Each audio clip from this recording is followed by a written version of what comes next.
My name is Mildred, and at 73 years old, I thought I had seen everything life could throw at me. I was wrong. What happened between my son Harold and me changed everything I believed about family, trust, and the bonds that should hold us together through thick and thin. It all started 3 months ago when Harold came to visit me in my small apartment on Elm Street. I had been living there for 8 years since my dear husband Theodore passed away, and I had grown comfortable in my simple routine. Every morning, I would water my geraniums, read the newspaper cover to cover, and prepare a modest breakfast of toast and jam. Harold knocked on my door that Tuesday morning with an expression I had never seen before.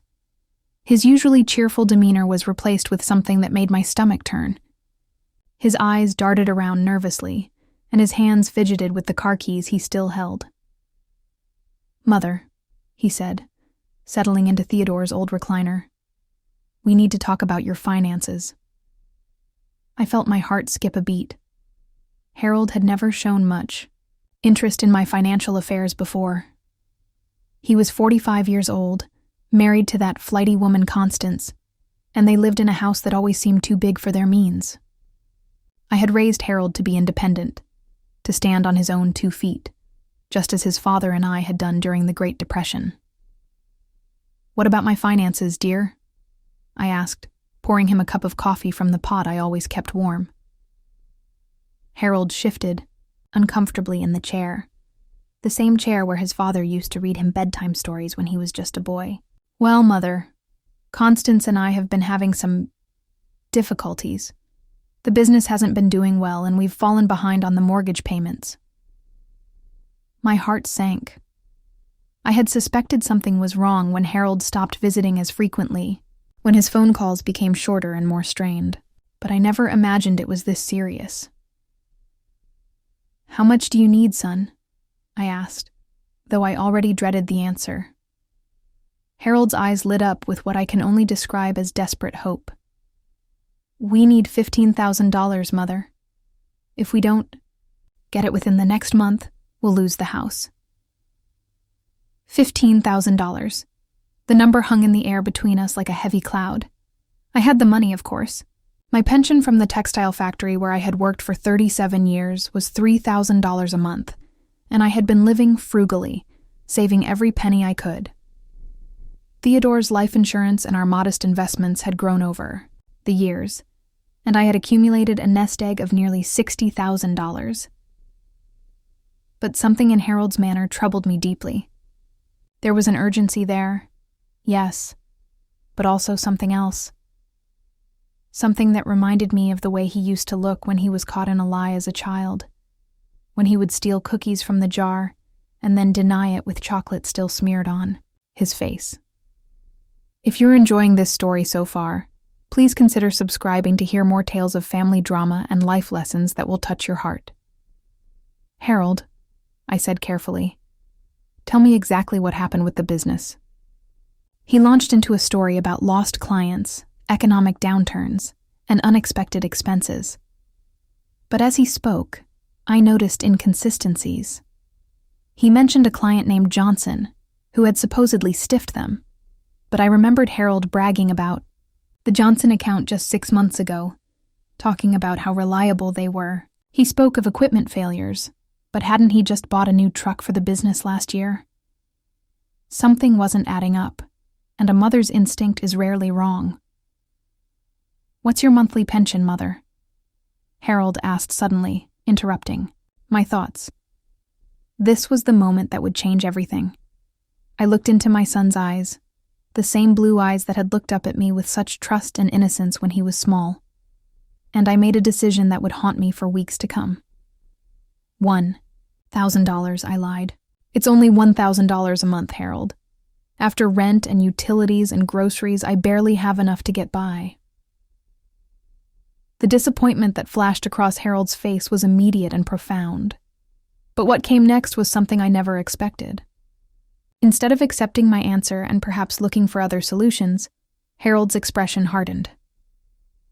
"Mother," he said, his voice taking on a tone I had never heard before, "I know you're lying. My blood ran cold. How could he know?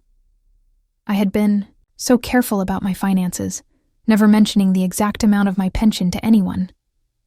Harold reached into his jacket pocket and pulled out a manila envelope. From it, he extracted several sheets of paper that he placed on my coffee table with deliberate precision.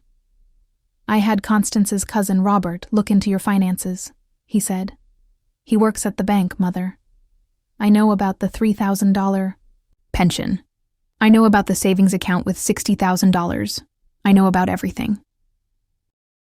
The betrayal hit me like a physical blow. My own son had been investigating me, prying into my private affairs through his connections. The violation felt complete and devastating. Harold, I whispered. How could you? But he wasn't finished. Harold leaned forward, his voice taking on an edge that frightened me.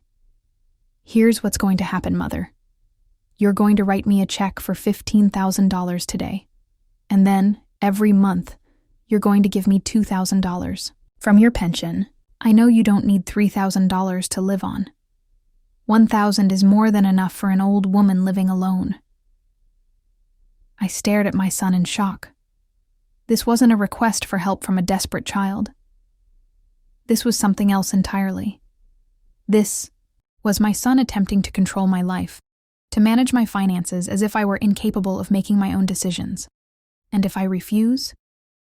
I asked, though I dreaded the answer. Harold's smile was cold, calculating. Then Constance and I will have no choice but to pursue legal options. We'll petition the court to have you declared incompetent to manage your own affairs. Robert has friends in the legal system, Mother. We have documentation of your forgetfulness, your inability to manage complex decisions. It wouldn't be hard to prove that you need a guardian to help you with your finances. The room began to spin around me. My own son was threatening to have me declared mentally incompetent, to take away my independence, my dignity, my right to control my own life. And he was using my white lie about the pension amount as evidence of my supposed confusion and inability to handle money. You have until Friday to decide, Harold said, standing up and straightening his jacket. Either you cooperate voluntarily, or we'll force the issue through the courts. Either way, Mother, things are going to change. Make sure to subscribe and ring that notification bell so you never miss stories like this one that reveal the shocking truth about family relationships. After Harold left, I sat in Theodore's chair and wept harder than I had since the day we buried him. How had I raised such a son? Where had I gone wrong? Theodore and I had worked so hard to instill values of honesty, integrity, and independence in Harold. We had taught him to work for what he wanted, to never take advantage of others, especially family. But as I sat there crying, I began to think about Harold's childhood, searching for clues about how he had become this person. I remembered the time when he was 12 and had stolen money from my purse to buy comic books.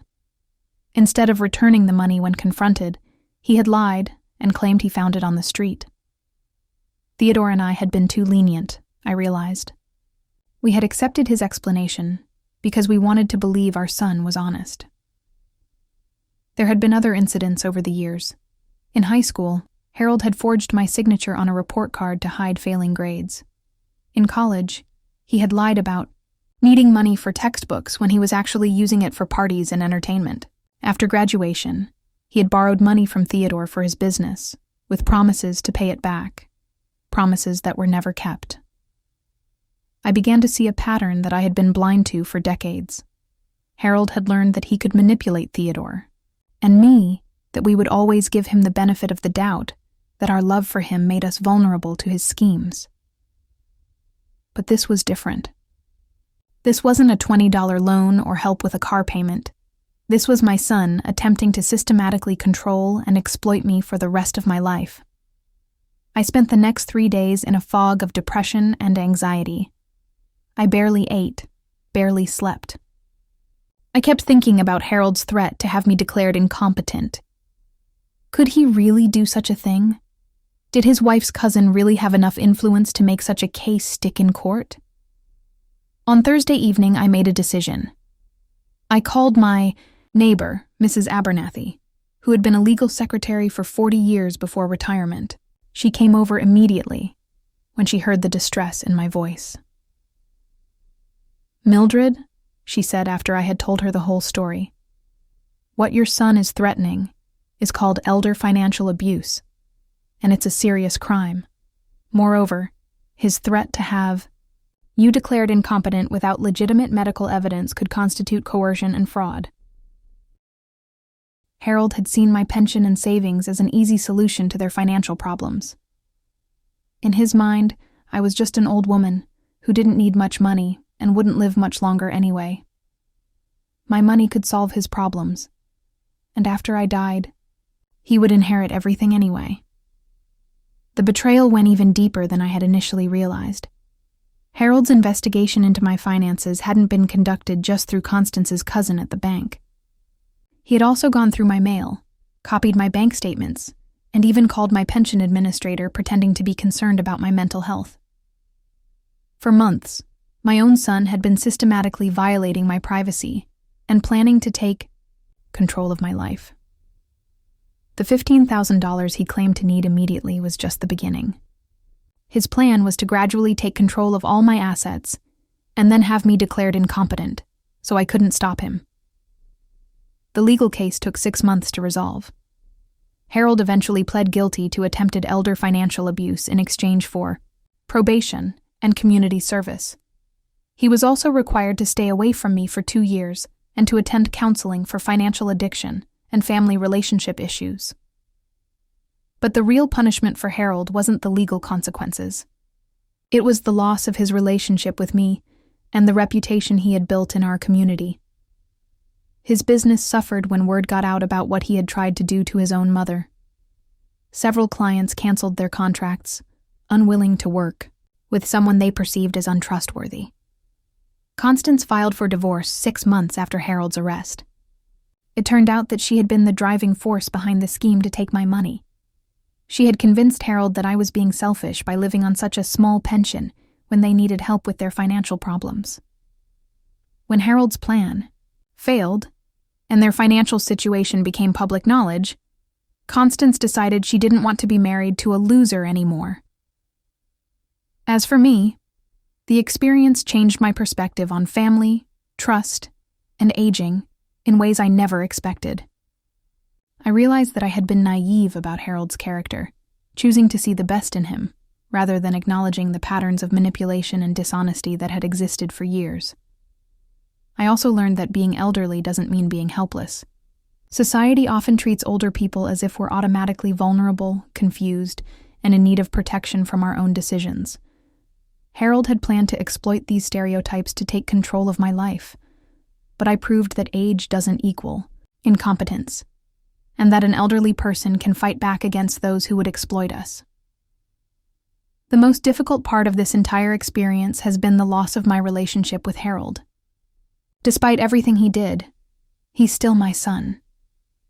I still remember the little boy who used to climb into my lap for bedtime stories, who brought me dandelions he picked from the yard, who cried when he scraped his knee and needed his mother to kiss it better. But I also recognize that the Harold who tried to steal my money and control my life is not the same person as that little boy. Somewhere along the way, my son became someone I don't recognize, someone willing to exploit and manipulate his own mother for financial gain. Harold has tried to contact me several times since the legal case ended, usually around holidays or family occasions. His messages follow a predictable pattern. First, anger at me for destroying the family, then self-pity about how his life has been ruined, and finally attempts at reconciliation that always include hints about his continued financial problems. Haven't responded to any of these messages. Attorney Walsh advised me that any contact with Harold could be seen as an invitation for him to resume his manipulative behavior. More importantly, I realized that I don't trust Harold anymore. Trust, once broken so completely, may be impossible to repair. Some people think I'm being too harsh, that I should forgive Harold and try to rebuild our relationship. They argue that family is family, and that I should give him another chance. But they don't understand the depth of his betrayal. Harold didn't just try to steal my money, he tried to steal my independence, my dignity, and my right to control my own life. The experience has also taught me important lessons about financial safety for elderly people. I now understand how vulnerable we can be to financial abuse, even from our own family members. I've become an advocate for elder rights in our community, speaking at senior centers about the warning signs of financial abuse and the resources available to protect ourselves. I've learned that financial abuse of elderly people is much more common than most people realize. Adult children, grandchildren, caregivers, and even strangers often target older adults because they perceive us as easy victims. They assume we're confused, isolated, and desperate for family connection, vulnerabilities they can exploit for financial gain. But I've also learned that we don't have to be victims. We have rights, resources, and often more strength than people give us credit for. The key is recognizing the warning signs early and not being afraid to seek help when something doesn't feel right. Today, I live my life much as I did before Harold's betrayal, but with important differences. I'm more careful about my privacy, more protective of my financial information, and more skeptical of people who show sudden interest in my money or my affairs. I've also become closer to my real family, the family of choice I've built over the years with neighbors like Mrs. Abernathy, friends from church, and the community of elderly people who support each other through life's challenges. These relationships are based on genuine care and mutual respect, not manipulation or financial exploitation. My advice to other elderly people who might be facing similar situations is this: trust your instincts. If someone's behavior towards you changes suddenly, especially in relation to money, pay attention to that feeling of unease. Don't let anyone convince you that you're too old or too confused to manage your own affairs, unless you have genuine medical evidence that this is true. Document everything. Keep records of conversations, save threatening messages, and don't be afraid to involve legal authorities if someone is trying to coerce or manipulate you. Elder financial abuse is a serious crime, and law enforcement takes it seriously when it's properly documented. Most importantly, remember that you have value beyond your financial assets. You have wisdom, experience, and the right to live your life on your own terms. Don't let anyone, even family members, convince you that your money would be better off in their hands. As I finish telling this story, I want to be clear about one thing. I don't regret the actions I took to protect myself from Harold's financial abuse. I'm sad about the loss of our relationship, and I grieve for the son I thought I had raised. But I'm proud that I had the strength to fight back when someone tried to take advantage of me. At 73 years old, I learned that it's never too late to stand up for yourself, to demand respect, and to refuse to be anyone's victim. That's a lesson I wish I had learned earlier in life, but I'm grateful I learned it when I needed it most. The money Harold wanted to steal is still mine, safely managed and carefully protected. I use it to live comfortably, to help genuine charities, and to ensure that I'll be able to take care of myself for the rest of my life. That independence, that ability to control my own destiny, is worth more than any family relationship built on manipulation and lies. I hope that sharing my story helps other elderly people recognize the signs of financial abuse and gives them the courage to protect themselves. We may be older, but we're not powerless. We may be trusting, but we don't have to be naive. And we may want to help our families, but we shouldn't sacrifice our own security and independence to do so. Harold taught me a painful but important lesson. Sometimes the people who claim to love us are the ones we most need to protect ourselves from. But in protecting myself from his abuse, I also protected my dignity, my independence, and my right to live my remaining years on my own terms. And that, I believe, is exactly what Theodore would have wanted me to do.